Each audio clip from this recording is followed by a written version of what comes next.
All right, I just wanted to show off the updated D-pad lighting that I have. As you can see here, the D-pad is much brighter than it has been in the past. I'm able to actually get two LEDs in there now, so it's way brighter. It's basically needed two LEDs since the start, and I don't know, I wasn't able to figure it out until not too long ago. So yeah, now all the buttons are very well lit. I might need to replace this resistor on the screen one because they tend to run a little bright. But yeah, they're all well lit now. There's not just the one LED shining from below or from the side.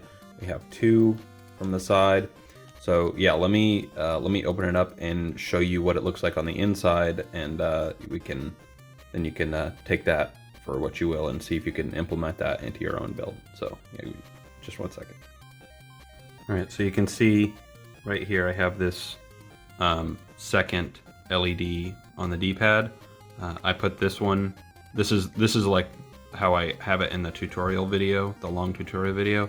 It's just the one right there, and then I was able to get another one put in right here. It's essentially exactly opposite, and basically what I do is I don't cut off the legs at all.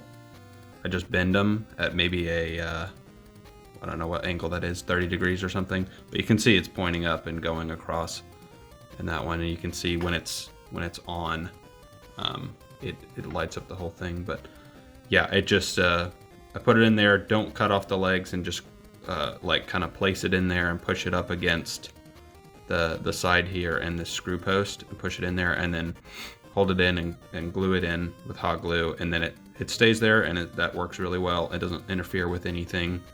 And yeah, it's just, you wire it up the same way. You may want to like insulate each leg, because look, you can see how close they are, but I don't know, it's not causing any issues. But yeah, they may touch or something depending on how you do it. But yeah, you could just wrap it in some Kapton tape or electrical tape. But yeah, and then you just wire it up the same as